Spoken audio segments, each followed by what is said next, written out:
সরাসরি পাহাড়ের ছবি দেখে নেওয়া যাক। দার্জিলিং জনসংযোগে মুখ্যমন্ত্রী মমতা বন্দ্যোপাধ্যায়। আবির রয়েছেন আমার সঙ্গে সরাসরি। আবির, কি দেখতে পাচ্ছ? দেখো, দার্জিলিং এ শিশু দিবসের অনুষ্ঠানে যোগ দিয়েছেন মুখ্যমন্ত্রী। তুমি জানো যে দার্জিলিং এর চৌরাস্তাতে গতকাল থেকে সরস মেলা শুরু হয়েছে, ফলে প্রচুর সংখ্যক পর্যটক ইতিমধ্যে সেই উপলক্ষে দার্জিলিং এ রয়েছেন।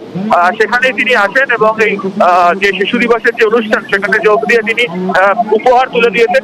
জিটিএ এবং রাজ্য সরকারের তরফ থেকে যে অনুষ্ঠান সেই অনুষ্ঠান এখানে করা হচ্ছে এবং এদিনকে সকালবেলা থেকেও তাকে আমরা দেখেছি যে তিনি জনসংযোগ কর্মসূচিতে তিনি ব্যস্ত ছিলেন।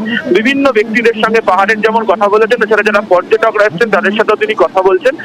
যে রাজ্য সরকারের তরফ থেকে এবং জিটিএর তরফ থেকে নতুন করে বেশ কতগুলি জায়গা বাছাই করা হচ্ছে যেখানে পর্যটনের কাজ হবে, সেই সংক্রান্ত বিষয়ে তাকে নানা কথা বলতে শুনতে পাওয়া গিয়েছে। যেহেতু শিশু দিবসের অনুষ্ঠানে জিটিএ এবং রাজ্য সরকারের তরফ থেকে করা হচ্ছে, পাহাড়ের বিভিন্ন প্রান্তের যারা তারা যেমন হাজির রয়েছে, এছাড়া পর্যটক যারা রয়েছেন তাদের সঙ্গেও দার্জিলিং চৌরাস্তায় এদিকে জনসংযোগ সাথে দেখতে পাওয়া গেল মুখ্যমন্ত্রীকে। ধন্যবাদ।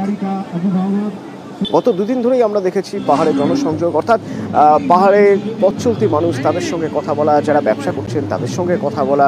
আজও ঠিক সেরকমই কিছু ছবি দেখা যাচ্ছে টুকরো টুকরো। আমার সঙ্গে আবির রয়েছেন, বলতে পারবেন আরো ভালো। আবির, প্রথমত হচ্ছে একেবারে পর্যটক ভর্তি এই মুহূর্তে দার্জিলিং এ, এবং যেহেতু গতকাল থেকে দার্জিলিং এ হস্তশিল্প সামগ্রী নিয়ে সরস মেলা এখানে শুরু হয়েছে, ফলে সকাল থেকেই চৌরাস্তা সন্নিহিত জায়গা তো দেখতে পাওয়া যাচ্ছে যে প্রচুর মানুষ দেশ বিদেশের রয়েছেন।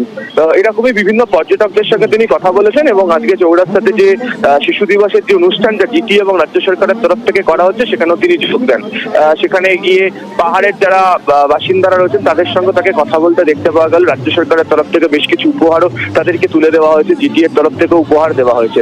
এবং তুমি জানো যে দার্জিলিং এর একাধিক নতুন জায়গা রাজ্য সরকারের তরফ থেকে বাছাই করা হচ্ছে, কিছু গ্রাম বাছাই করা হচ্ছে যেখানে হোমস্টেকে ঘিরে আরো পরিকল্পনা করা হচ্ছে এবং পর্যটনের জন্য নতুন কিছু বিষয় নিয়ে আসা হবে। সেই সংক্রান্ত বিষয়ে বিস্তারিতভাবে আজকে কথা বলতে তাকে দেখতে পাওয়া গিয়েছে।